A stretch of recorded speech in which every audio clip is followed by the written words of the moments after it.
Hello, welcome to week two. It is April 10th, 2023, and going immediately to share screen. Okay, so before we begin the lecture, I'm going to point you out to this email that I just got um, from Anne McGrattan, who's gallery coordinator or director, or both, one of them. I don't know. Um, Anyways, so on Friday, um, there's a exhibition opening uh, from 5:30 to 6:30 in SSH Gallery. Illusion Family Tree, the Queen of the Magic of Queer Valis Drag. So if you don't know what drag is, it's basically changing gender roles in performing. Well, everyone knows what drag is at this point. Um, it's fun. I've gone to a few drag shows. People in makeup aren't my thing, but the energy is awesome, and I highly recommend doing this. Um, so yeah, I don't know if I can make it since it's my swimming day and I'm in Eugene, but um, yeah, yeah, highly recommend it if you're on campus. So yeah, that's the first announcement. Second announcement is just class stuff. As I noted everyone in Discord. So the number two purpose is this assignment is open now. So y'all did intro number one very well. And number two, you can start doing your assignment. And yeah, I opened up week two just 15 minutes before class began. So if you want to go to follow along with the slideshow, you can click here. Here's the activity, the directions. Again, you'll be submitting these through Discord, not through Moodle. And here's a week two quiz. Okay, so that's it. And I'm gonna get started. Okay, so today's topic is some of the ways that art can be categorized and purposes of art, sometimes one and the same. All right. So first things first, as we talked about last week, there's no singular definition of art in this class. It's hard to pin down, but it kind of needs to give some structure and to what we're talking about. So within this class, we're going to be discussing visual arts, which are primarily visual. However, they can incorporate other elements. What we're not going to be studying is literary arts like poetry or fiction, for example. Yeah, words are technically visual, but you can also tell a story without any visuals whatsoever. Performing arts are a whole different category as well. That's separate from the art department in our school and many schools. So, like it says there, we're not really focused on objects, whereas visual arts usually are. Literary arts also usually focus on an object like a book. But performing arts usually has motion, time, and the need for an audience. Um, Not always necessarily, but that can incorporate different things like music and theater, dance, puppetry, and my favorite, pro wrestling. Um, and yeah, as the note at the bottom says, you can combine these things in different ways. Um, like like I said, most thing like art doesn't have a great perfect definition, and that's because things seep into each other, for better or for worse. For better, in my opinion. So what is the purpose of categorizing art? So this can be a whole topic in itself. This one PowerPoint page. Um, Basically, humans can't remember everything perfectly, right? Some people like the Rain Man, which is a movie based on someone with uh, autism, I think. I'm not sure exactly, but he can memorize lots of different things, has a photographic memory. Most of us are not like this. And what categorizing and organizing does for us as human beings is it places it and into categories that we're able to recall more easily. So instead of just having, like, for example, a mood board of just everything, of thousands and thousands of paintings you've seen, for example, um, it's it's harder to really think about those things and talk about those things without narrowing the what you're talking about down. So are we talking about artists or title, whatever? These are the things that I'll be talking about. So yeah, this is usually based on human memory, what are limits, but not always. So first things first is the title. So when it comes to the title, we're usually focused on one singular piece. Okay. So this title is a unique identifier, just like, more or less, like our names, right? My name's Daniel. There's tons of other Daniels, but you don't necessarily refer to me as our 102 professor, unless you forget my name. So if you remember my name, you'll call me Daniel. That's pretty much my title, right? That's how you refer to me. So titles, the easiest way to refer to a singular piece, right? Because we're pinpointing something specific. So for this one, it's called Drive Safe 2, right? So what does the title mean in this case? Like, does it mean anything? What does it have to do with the painting? So a title can be a way of identifying something, um, and it could also have meaning behind it. So Drive Safe 2 is ironic here. It's the opposite of what you expect, because there's a car overturned and it's obviously crashed, which is not driving safe. So title is can name things, but also add additional meaning to a singular painting. Um, the one on the left, this is called Message from a Friend by Jean Miro. Um, what does that mean, right? So we see it as a weird abstract painting. Message from a friend. We don't see any letters, like, I mean, physical letters, or tweets, or people. It's completely abstract. So what does that mean? Does it change the meaning behind it to you? How do you perceive it now? Do you like it more? Do you like it less? um are you trying to find what how the title is making the painting appear to you? Like, are you trying to see a hand, a pen, or whatever? That's really up to you. But yeah, sometimes titles are can add meaning to quote unquote nothing. Nothing. We'll talk about abstraction and representation later.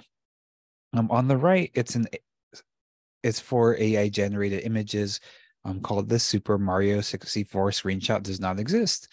If you're not familiar with Super Mario 64, which everyone should be in some sense, because the Mario movie just came out, which I haven't seen, but um, you can kind of gather from the Mario name that, yeah, this is probably from a video game, right? But if you didn't know this, if it didn't have that title, like, would you know what these are? Does it help you? Since they're AI generated, a human didn't make them. What does that title give you to change that information of what this is? Like, oh, okay, I can see how this is related to Mario because it's bright and colorful. Um, there's objects scattered in space, so I can see how it's a Mario thing. Sometimes there are things that are untitled, obviously. Why would someone not title work or call it untitled? So, I mean, there is a difference between not titling something and calling it untitled. When it's untitled, um, you're calling it untitled, but sometimes when someone makes an artwork and they didn't give a title to anyone, um, sometimes the convention might just be call it, like the gallery or curator that picks it up might call it untitled, or it might say title not given, or something like that. So why would someone not want to title something or call it untitled? So the first point, maybe we suck at words and feel the image should stand on its own. I think that's a valid point. So visual artists aren't always trained in literary arts. So sometimes we just want the piece to speak for itself. We don't feel that we feel that putting words to it might limit the meaning, might limit the possibilities, the interpretations. It might help in some cases, but sometimes you don't want people to think of one specific thing. Maybe it's something like, well, I made this abstract painting and I want to think about I want people to think about it like they look at clouds and imagine things going there. So that's one possible purpose. And that's the second one point two. There's other reasons as well, and that's as numerous as there are untitled paintings. So it really depends on the artist. I don't title my work, I just describe them, you know, and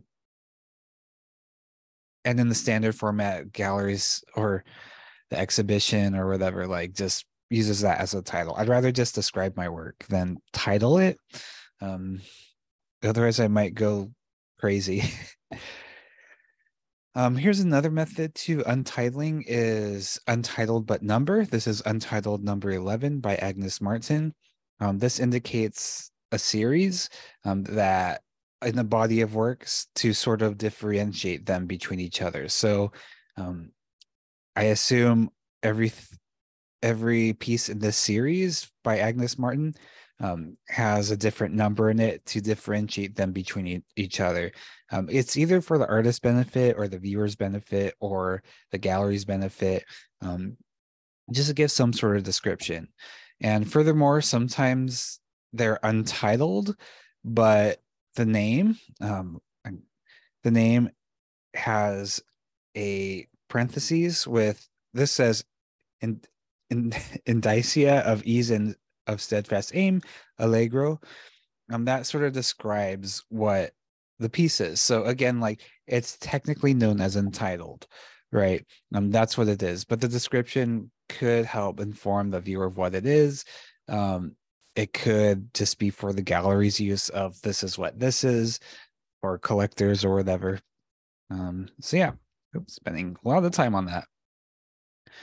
Artists, this is our next obvious one that everyone's aware of and that most people use, I would say most of the time, because a lot of times we refer to Picasso or, you know, Van Gogh. We don't talk about, we can talk about like the title Starry Night, but usually a lot of, we go from high level of a larger field and get more specific.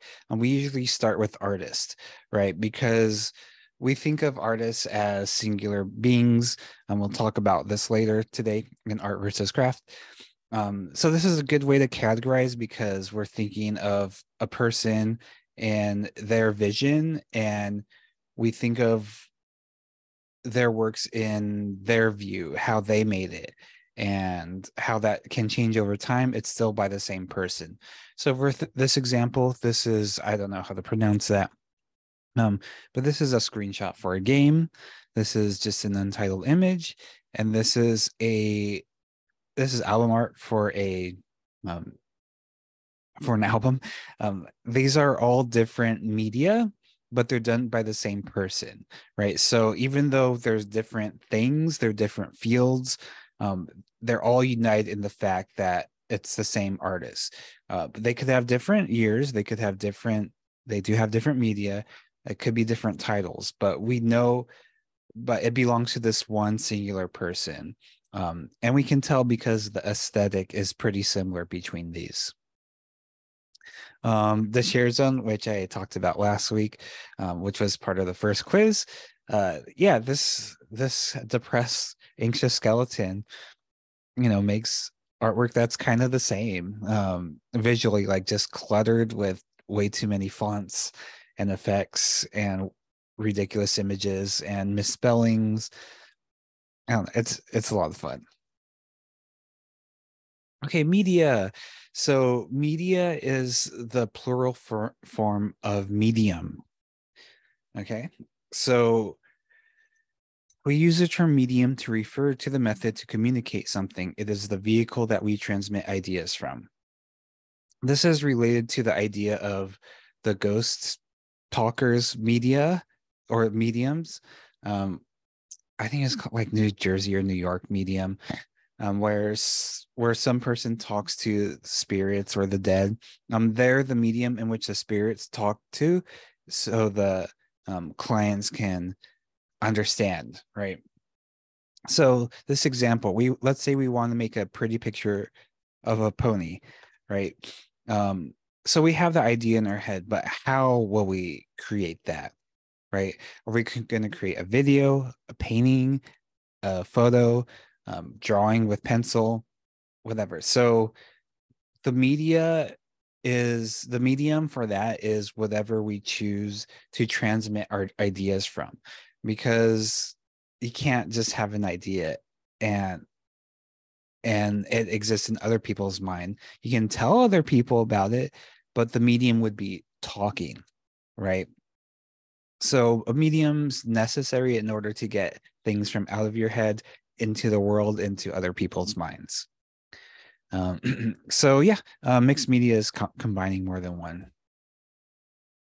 We'll talk. I think we have a lecture next week, I believe, about more media. So here's a couple examples. Photography. I studied photography in undergrad.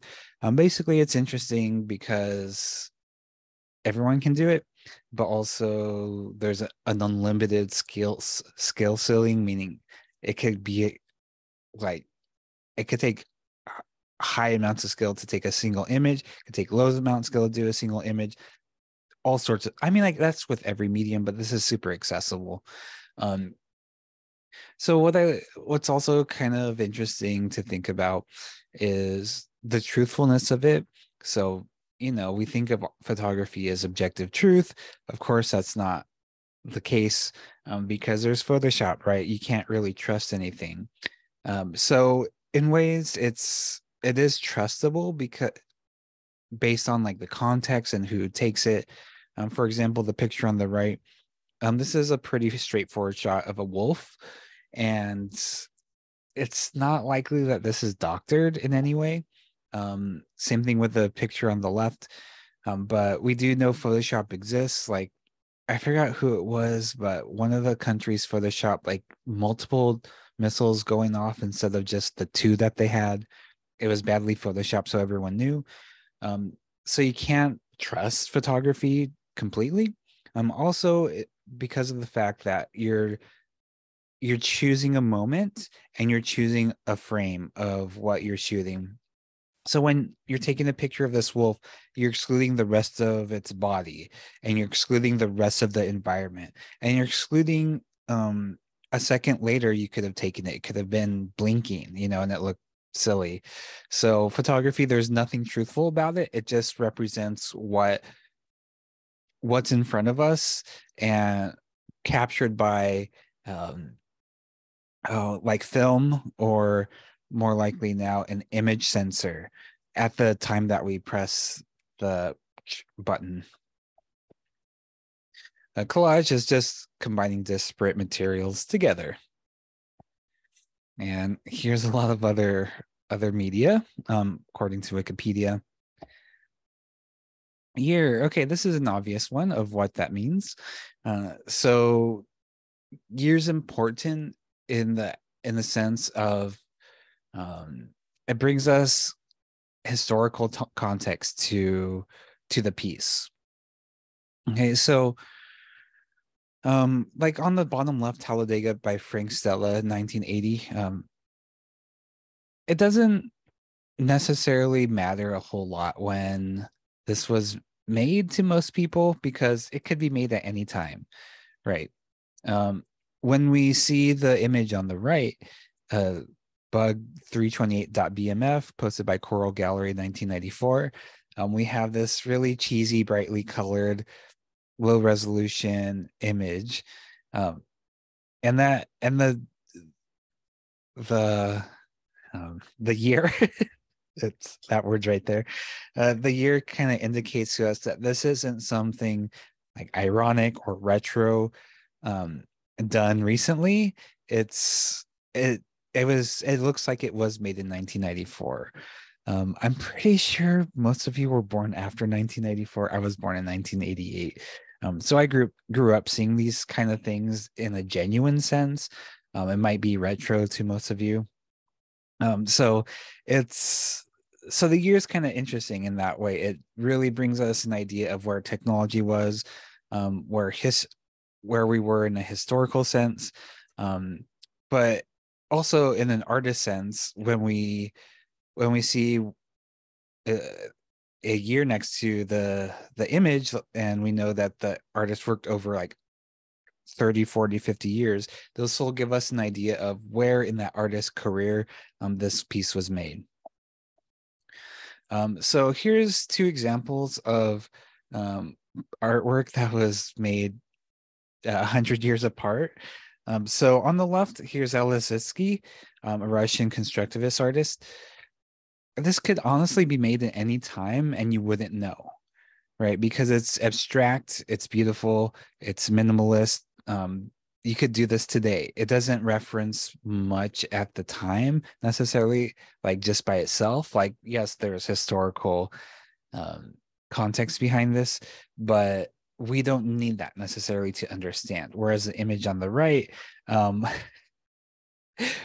we know it's from a still from the, not a still, it's behind the scenes look of uh, Encanto. I believe it's Encanto. Um, oh, oh, I can't remember her name. Um, but this is behind the scenes look of a render. So can you, so this was, oh, I forgot, I changed the caption here. So can you imagine this being done in 1923? Probably not. They didn't have the technology back then to create 3D renders. I mean, it was technically possible if they like painted something like this, but we can see that like the background's made of um poly different polygons and stuff like that. Um the camera would be right here, and like they had to manipulate the arms to make the view look good from there. But this is a behind the scenes shot, and so we can see that yeah, this computer generated image couldn't have existed 100 years ago. So some sometimes context is important. Dimensions with an S. So when it comes to art, it's always height by width. It should be that way all the time. Sometimes people mix them up. I've done that. So yeah, sometimes that's important to the piece, and it's also just a way to indicate to the viewer how large something is.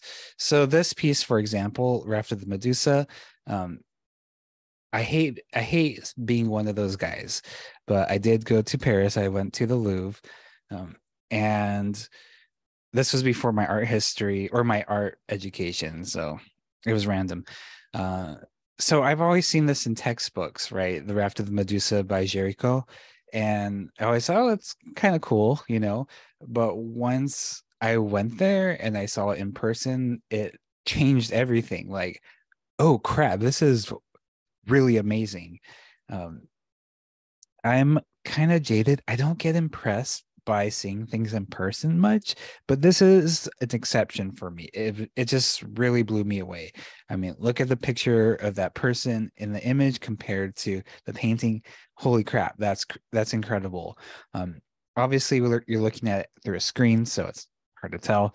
But yeah, it can really change things, especially when you look at the Mona Lisa. It's small, it's unimpressive. Who cares about it?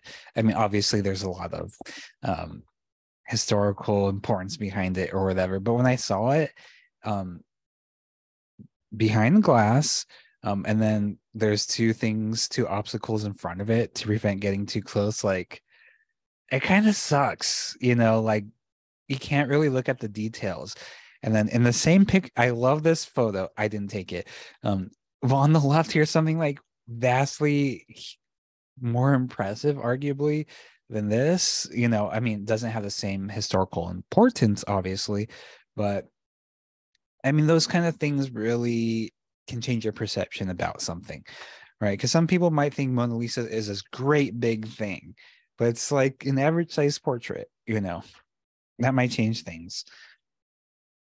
Okay, now we're talking about dimension without the S. So we're talking about 2, 3, and 4 dimensional art. So here's an example by the same artist, which is one category, right? This is Jack Sachs, Sachs, might be pronounced differently. So 2D art. So yeah, the drawings here is clearly 2D. There is a use of perspective, which is a way for artists to create the illusion of 3D within a 2D space. Okay, so we can see that happening through this character right here, this octagon with a face, and we can see this going back. We can, because we have to learn how to use perception as human beings, we understand that this is trying to convey depth. It's not just random lines going to the right. And shadows are a good way to, pardon me, to bring perspective and show depth. And so we can see these ways of showing depth within the 2D, but we know it's 2D because it's not realistic. It doesn't truly represent what 3D would look like in the real world. Okay. Another important aspect is when we move our head to the left or right, nothing's compromised, right? We're still looking at a 2D object. We might look at it at a slight angle. Sometimes that might change things, but not necessarily. Whereas with 3D art, you can walk around it. So obviously, we're looking at a screen, so I can't, we can't walk around this thing here. But when we're looking at a sculpture, we can look at that from many different angles. We can walk around it in theory, right? So that's a whole different thing because the angle we look at it does significantly make a difference. Okay. But within this 2D image, this is a 3D object. Okay, so by this I'm saying this is 3D art. We're not able to like walk around it, but we know this is made in a 3D computer generated program. How do we know this? Even though there's no lines to tell us perspective, we can see like, oh yeah, this does have depth. Like these mushroom stalks are behind this froggy. This not paw, this foot is in front of this foot, right? There's shading, there's lighting that makes it look realistic. There's the front here, here's the back here of this metal plate. So we know we can see it as a 3D object. And if we were inside the program, we could probably rotate it around. But since it's a screen, it's only 2D to us right now. And then 4D art is interesting because it's not scientifically accurate whatsoever. So when it comes to art itself, 4D art just means anything that moves. So video art is 4D art. Computer graphics that are animations, that's 4D art. So it's funny, it's weird. I don't care for the term, but it is what it is, and that's fine. So this is so 4D refers to dimension of time, obviously, and so since this is a GIF or a GIF, whichever one you prefer, it's in 4D because it's moving. All right, and so video games and interactive media is another interesting case. So this is from a small indie video game called Jeff, Jef. Remember, you can click on things to get the link. I think it's $3. But anyways, so interactive spaces, think about the many dimensions inside of it. So there's flat 2D graphics, which are textures. like pictures on the wall, or everything would just be a gray box. However, like the steps that we see, like here, it has that paint on it. That's a texture. So that's kind of 2D art. They're 3D modeled objects in architecture. So that's kind of obvious what that means. You can jump around this space. There's motion controlled by you, which is considered 4D for whatever reason. And all this um, is done by you or by the player or whoever. So it exists in time based on the user's experience, whereas other 4D forms like this, the creator makes the time loop. This is like a 2-second time loop or whatever, or four. Um, the creator is like, okay, I'm going to make this loop for 4 seconds. Whereas in the video game, if you speed run it, you could get it done real quick, or you could just like walk around, do nothing much, just look at everything close up. Could take like 10 times as long. So the time there's a little bit different. But all of this, if you're using a normal computer screen or TV or whatever, or Switch, it becomes 2D again, right? Because you're only looking at 2D space. So it's this weird semantics thing of, is it really 2D? Is it really 4D? I don't know. Honestly, it's kind of silly. They're just simple categorizations to let us know what kind of stuff is going on. So the important thing is to not take it too scientifically or literally. Um, Otherwise, you'll just make yourself upset. And VR, VR is basically two screens in front of you. They're both 2D, but they're placed in a way to make a parallax, meaning there's depth to objects, things that are further from you. You can tell they're further, stuff like that. So there's a lot of science behind that, obviously, but VR is still 2D technically because it's on two screens, but it has the illusion of being in a 3D space, and it's pretty crazy. Collection. All right, so collection, this is another way of categorizing, and it's not thought of very often. The reason for this is because this can comprise a disparate amount of objects. So we're not going to watch this video here, but these people, Herb and Dorothy Vogel, they collect a lot of different pieces by a lot of different artists in a lot of different genres. So this is something, again, that's hard to kind of categorize unless it's super well known. My example I give on the next page is Fullerton College Permanent Collection, which is where my mom used to work before she retired.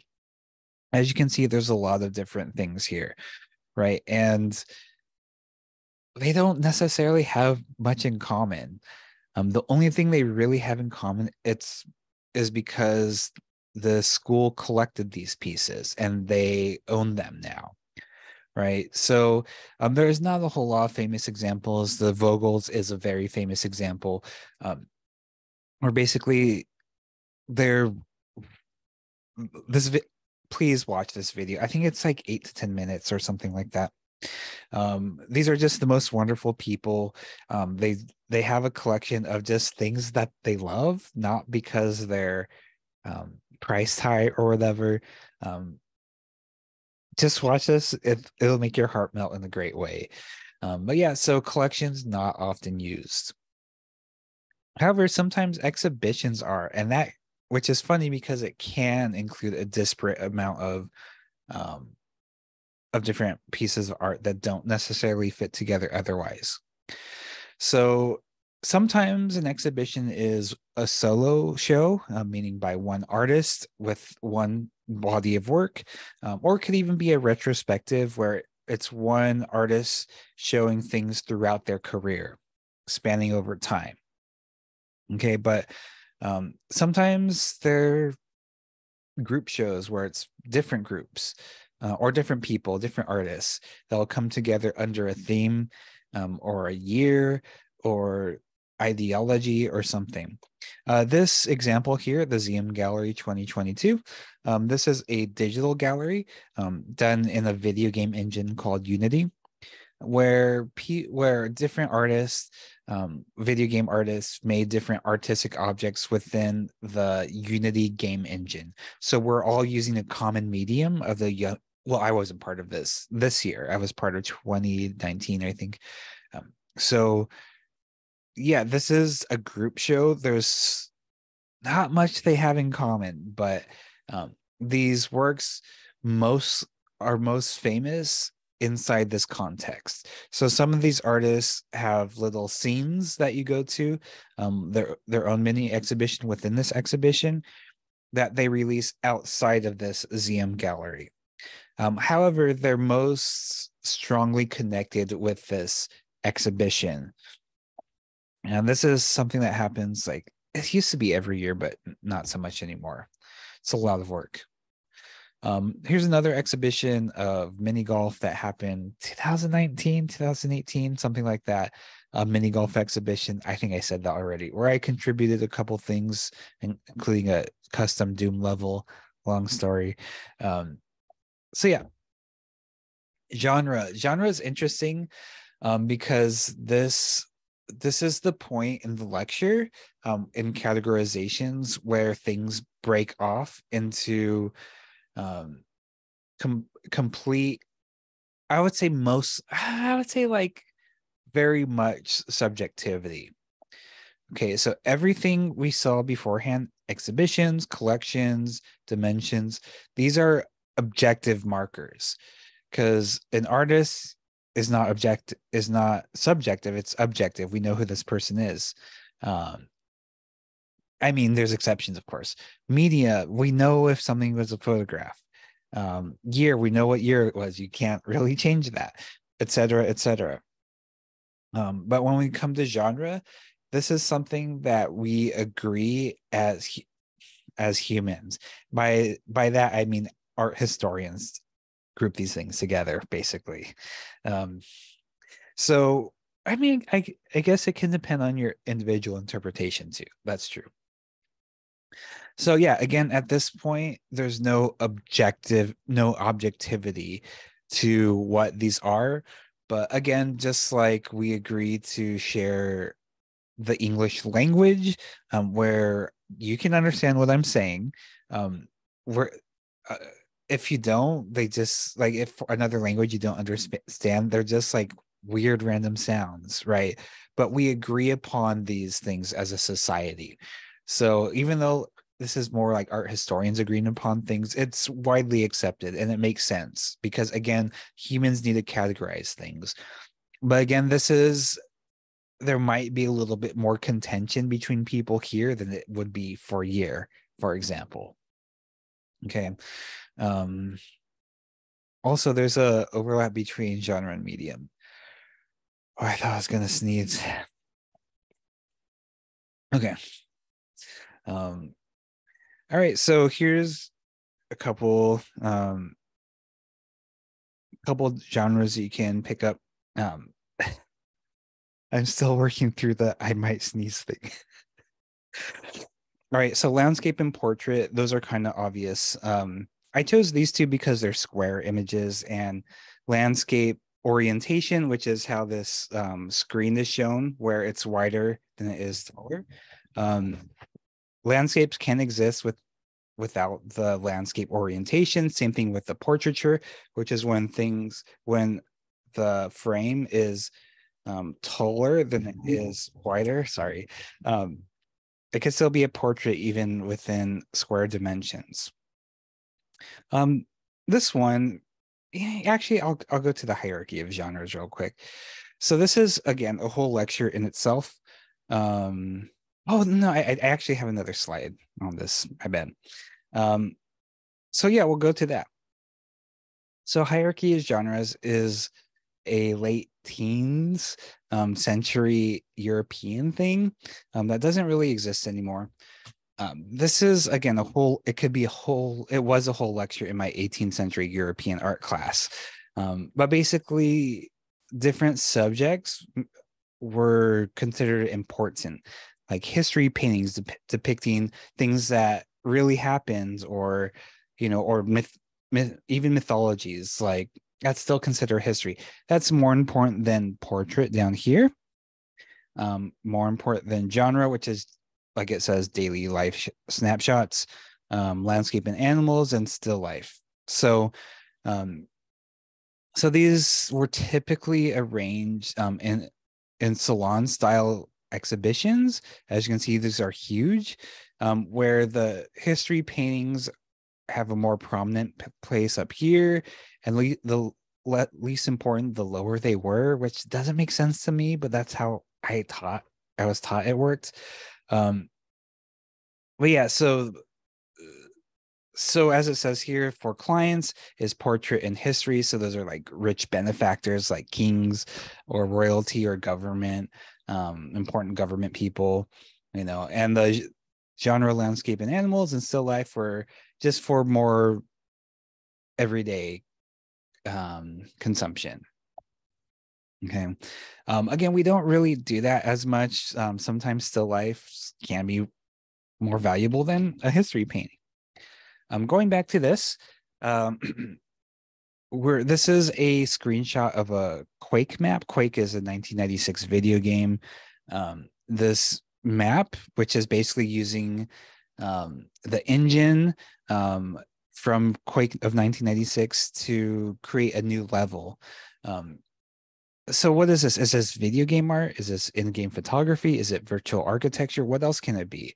Right. So one thing can be multiple things. When you're actually playing it, it's probably the medium is probably just called a video game. But now that it's a screenshot, are we focusing on the whole thing as a video game? Are we thinking about in terms of composition of how we took the photograph? Like, is that important? Or is the architecture more important? Or is it a study of color? It could be a lot of different things. Speaking of a lot of different things, we're going to go to this Wikipedia list. Oh, I just wish I could sneeze. And so you can see here, there's so many different genres, and so much of them don't have clear boundaries. So outsider art is basically a way to talk about people who aren't part of the gallery system, essentially, or who aren't known but make stuff, who aren't taught formally. That's a genre for some reason. And where's the other one? Kaiju is a genre of art, apparently. Kaiju meaning like Godzilla and giant monsters, Japanese folklore and stuff. So just take a look at this list and see how genre is really hard to define. And that's why I say it's more subjective, because you can't really put this in the box as easily. Okay. All right, movements and styles. So this is another interesting one, because movements tend to happen when a group of people sort of decide to embark on the same philosophy or shared vision of what they think art should be, or what they want to make their art, or maybe break away from tradition, right? So and a style doesn't have to be a movement. It could happen throughout history. um, usually that's how it's broken up to. Movements as like a group of people, and styles, it could be whatever. Check out this gnarly website. So this is a very interesting way of thinking about movements and stuff. So this has what am I trying to say? Categories for media, theory, art, consumer art, and what was happening in politics at the time, what was happening in science at the time. And you can see that there is a lot of stuff going on. Time is linear in a sense to us, but at the same time, like, it still goes on. Like animation, for example, here's a line animation, but it also exists now. It's wild and confusing, and I think that's a lot of fun, because when you make things like simple and easy to digest, that's easier to learn, but less interesting in my opinion. So Rococo is a very, very old 18th European century uh, movement about excess, frivolity, or however you say that word. Op art, which is basically optical illusions, art, visual illusions and stuff, is just making like basically weird, trippy images. That was a movement in the 60s, 70s. So not so much a movement anymore. A lot of it can be done in computers, so people don't really do this as paintings much, but people can still do it, right? So it was a movement, but it's also a style. We're not going to watch this video, but this is the case for surrealism. So this is I would highly recommend watching this on your own. But yeah, this is a series of videos of the case for blah blah blah by the art assignment, which we'll watch more videos of. Here's Wikipedia list of movements. All right, now purposes. This is an interesting way to categorize things. Sometimes it's useful, sometimes it's more speculative, sometimes it's more philosophical in approach. Really depends on how you're approaching it. Yeah, of course, this is subjective because the way, let's say I make a painting about um my my snake eating a rat. For me, like it could be educational, right? Like this is how a snake eats a rat. Let's say I do a video art about it, right? For other people it might be a shock video. Like the way I intend things to come out um won't always be the same thing that the viewers take from it. Additionally, curators who might want to put this video in an exhibition might have a different take on what it is. Okay, so the way we talk about purposes is infinite, essentially. You can categorize them so many different ways. So first one, communication, using art as a visual medium to transmit information. So that's kind of everything's communicating all the time, pretty much. So in a way, like every art is about communication, but sometimes it's more explicit.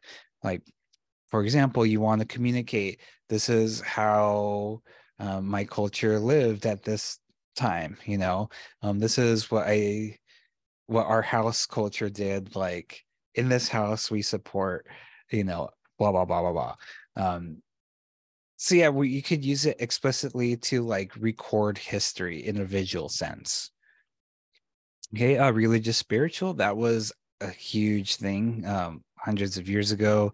Not as important today because art's a lot different in many senses. You could make something for aesthetic reasons, um, commerce, to sell stuff, political, propaganda, thirst trap, et cetera, et cetera. So yeah, the reasons for things are infinite. Okay, so on the left hand side, title is story for a nude. I mean, study of a nude. So I mean that kind of, again, that title sort of determines or helps give a sense of what it is. Like, so it's Francis Bacon, like study of a nude. A study basically means like practicing.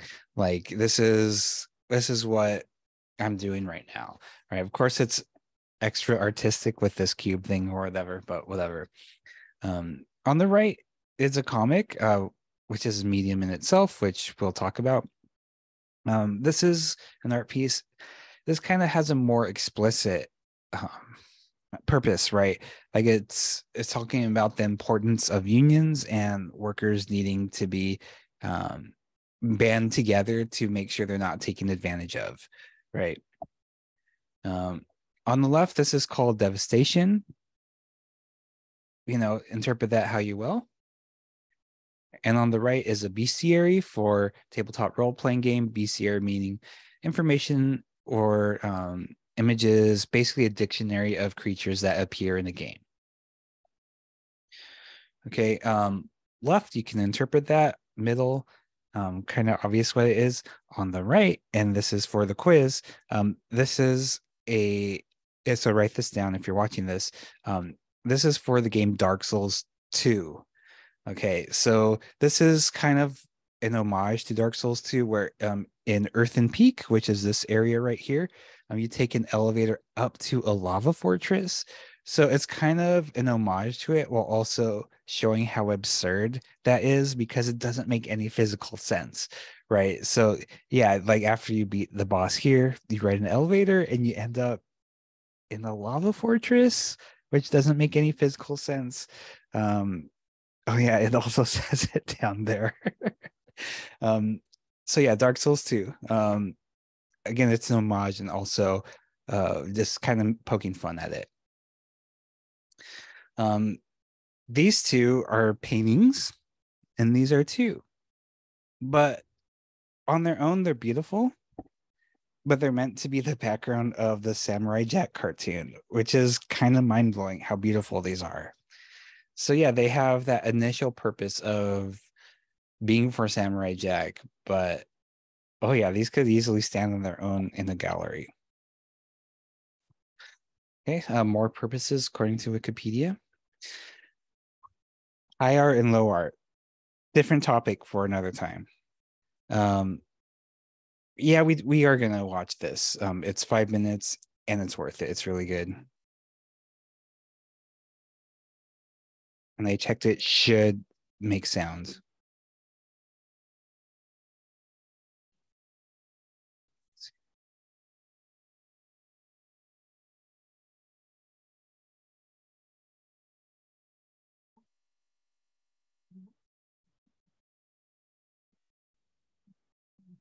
I don't hear it.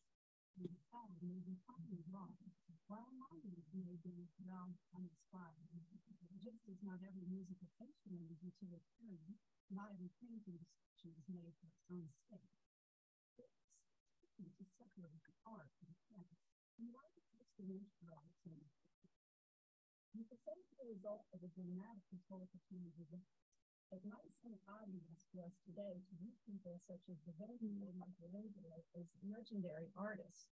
And of course, they possessed extraordinary talents. But they also happened to live in the right place at the right time, because shortly before their lifetimes, the concept of artist hardly existed.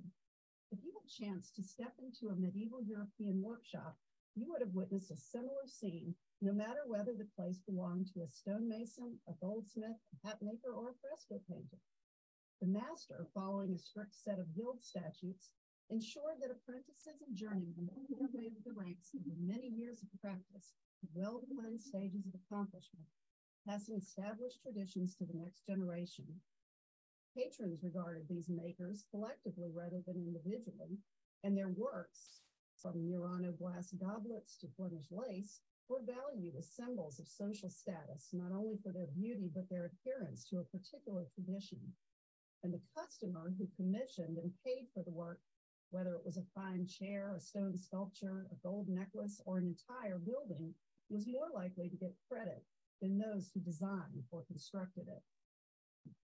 It wasn't until around 1400 that people began to draw a line between art and craft. In Florence, Italy, a new cultural ideal that would later be called Renaissance humanism was beginning to take form. Florentine intellectuals began to spread the idea of reformulating classical Greek and Roman works while placing greater value on individual creativity than collective production.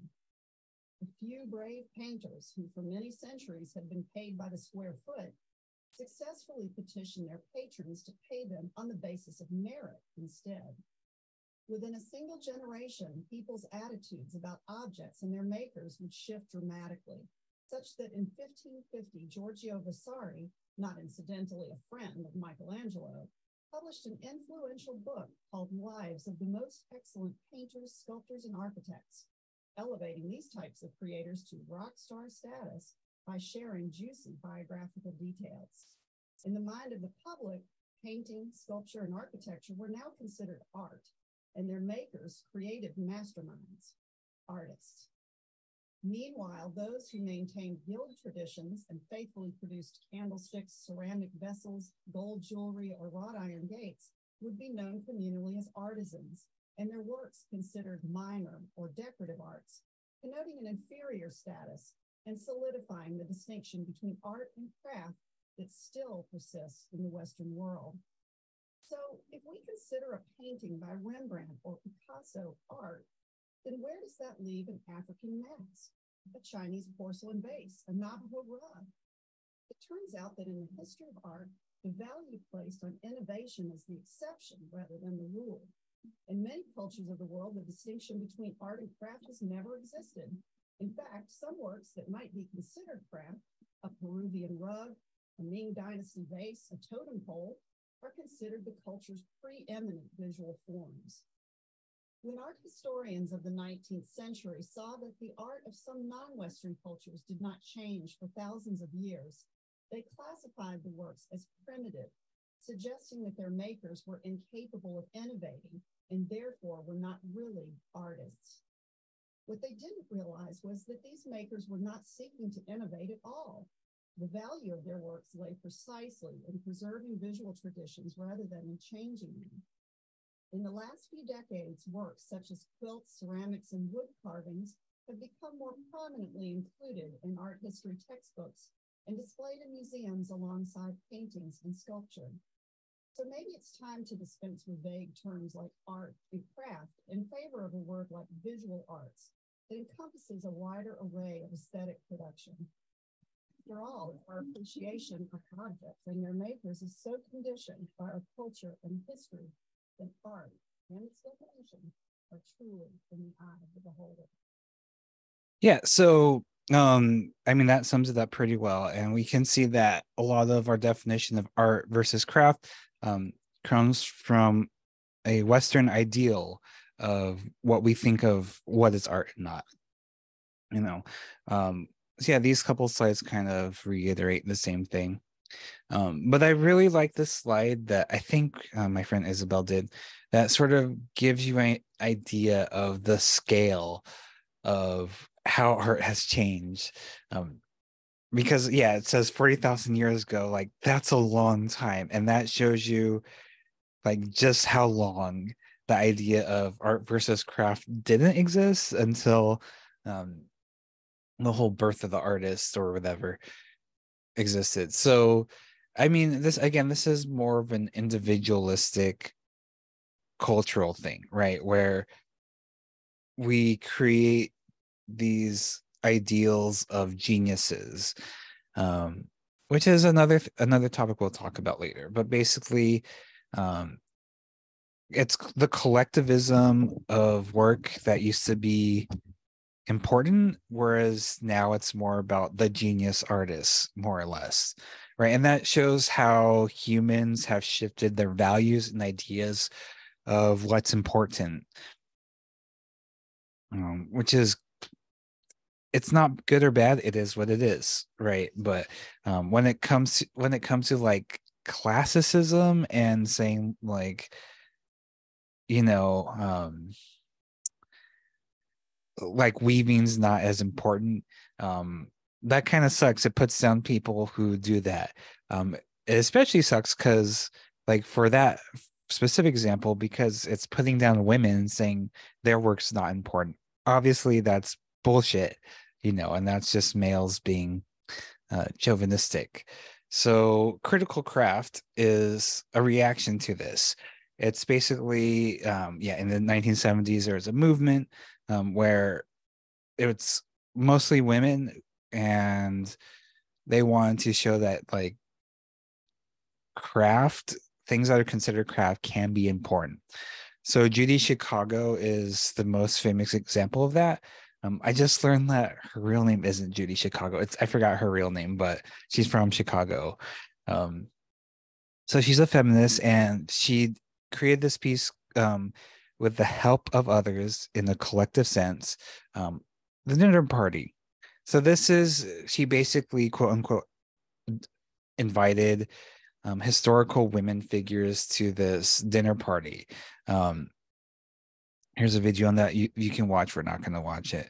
But yeah, so basically she started it off on her own, but then she realized, this is a big project. Maybe I can invite more women to do this. So a lot of women I don't know if men were included, I'm not sure, help create this like masterpiece. Basically, this is in every good art textbook, where so there's like places set, with ceramics, and textiles done, which are traditionally considered to be female crafts, right? Which again is considered to be lower on the totem pole. And so it was this great collaboration between people that again goes back to that collectivist spirit of like, let's show that what we can do is important and it shouldn't be considered less than men. And it worked pretty well, as because we're taught about this, we're learning about this, but still the art world is very much male dominated, so it worked to a certain extent. So this is another artist, Nick Cave. He's Black, which is actually important, because this is a response to the Rodney King beatings in 92. Yeah, 92. Which was basically police brutality against Black man, and there's riots, and it was a whole mess of like Black versus white there. Like, that's always going to be a complicated topic. And so him being Black, he's like, okay, like I'm kind of afraid of what police will do to me, so he created these sound suits, which is they're basically things like they're hiding his gender identity, his race, all sorts of different types of identity, right? And they're just protection, basically. That's armor. But they're beautiful. They're absolutely gorgeous. Again, I recommend you watch this video. So these are, I mean, it's kind of funny seeing this in context with these other marble objects, right? In case you didn't know, not all marble objects from like or statues were marble, or sorry, just like plain marble, like they had painting on it and it looked kind of ugly, like some of those examples I've seen.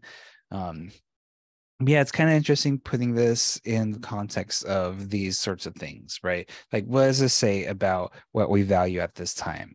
And this Nick Cave values, this expression of protection, right? How to make that beautiful, among many other things. So very complicated. A lot of stuff going on, but absolutely gorgeous, and use of craft stuff. So this wouldn't necessarily be considered to be like ideal, like the sculpture here, right? Like this is more ephemeral, using fabric, everyday materials, or whatever. So kind of an interesting bridge from like everyday objects to beautiful, classically recognized art. So fashion art. So that's a 7-minute video that we're not going to watch. So fashion's an interesting example, right? Because we have things like Project Runway, where it's like obviously like made for the masses, right? And then we have these weird things like fashion and practical walkway only pieces. We have some pieces that are in between practical and impractical, and then more practical things that can also be fashionable. So Twitter Mutual, their name's Grizz. I mean, so these pieces right here that we see on the slide, as far as I've read and researched, like these are meant to be walkway only pieces, meaning that these aren't meant to be things that are being put on the market. These are the end products themselves, the people on the pieces on the runway. So when it comes to this weird looking stuff, it's not about things you wear, it's about the pieces that are wearable, right? So this is the end product. These designers are not trying to sell these in department stores. This is the end product itself. Emphasizing that a lot because it took a while for me to get that myself. So yeah, I mean, I would love to wear this piece on the right, like walking down the street. It's impractical, and I'd have to have someone feed me, obviously. And going potty would be a chore, but like no one's gonna wear this, you know. I really want it, but it's probably too expensive. Um, in between, like this is obviously the first time I saw this, I couldn't stop laughing for several minutes. But yeah, this is in between, right? So these are made to be for the runway. And I think there was some higher end clothes, like for higher end stores, made for consumer, like sort of inspired by or based on these. So yeah, I mean, if you think of these designers as, you can think of these designers as artists who happen to make clothes, basically. Right. But you could also argue that, you know, fashion's totally art because it's an expression of yourself. So again, with this example of Grizz, like they're obviously like taking selfies of their amazing outfits, right? On the left hand here is a link to Playful Shire, which is their way of like, this is a mood board of them making of a mood board of like their inspiration, right? And their tip, and you can see there's a lot of like bright, colorful, geometric patterns. And when I talked to them about art, they said or about fashion, they said, look at the the person who's dressed best in the room, look at them and basically steal from them. Not like literally, but like take their idea of like their patterns, the colors, the fabrics, etc., and utilize that. Okay, so now to this example. And the examples of drawing on your t-shirt. Like I've done like 30 t-shirts. I don't really have much anymore because they got old. Does this transform a let's focus on this. Does this transform this pair of jeans into art? Is it just decorative? Is it just craft? Where does it sit now? Because it's wearable, it's utilitarian. Again, going back to the whole craft argument, Western society didn't consider like these beautiful vases from China from centuries ago to be art because they're like able to be used, right? These pants are able to be used. Is this not art? Is it art? Again, that's sort of up to the person, the individual. And we're going to end on Adam Sandler. Is this fashion? So there's other pictures like this. These are my two favorite because of the colors, how they're so awful on the right, and the boots on the left are so awful. Like but at the same time, like he's rich. Like he doesn't have to dress like this. He could dress in like really nice things, but he chooses this aesthetic, you know. So like in like designer terms, this is awful. But at the same time, like he's just doing himself, you know, he's doing exactly what he wants to do. So I don't know. Is this fashion? Is it not? I think it's fantastic. I love it. I'm glad he's doing this instead of trying to do something he doesn't want to do. Or maybe he is trolling us. I doubt it. But because this looks like comfortable stuff, right? Doesn't look technically great, but also like, is he making a statement or is he just whatever? He doesn't think about it. So yeah, and I personally haven't been trained in fashion. People in who study art, I'm gonna stop sharing screen because that's it. So people who have studied visual arts like I have, as opposed to, you know, like costume design, uh we don't get taught anything about fashion, which is kind of weird because there's so much overlap. I don't necessarily think we have to design any clothes because that's a whole different set of skills, but why can't we learn that?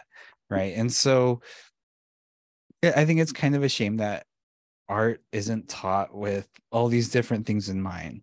Like architecture is a whole different thing. Um, you know, I wish I could talk about theater and music, but that's performing arts. So, um, yeah, again, it's hard to categorize things when it comes to art. Um, and yeah, I know that's frustrating to some of you who love categorizations, which does include me, but sometimes it's best to let things go and let them be as they are.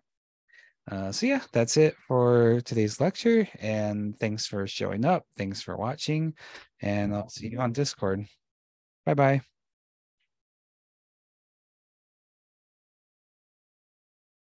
You're welcome.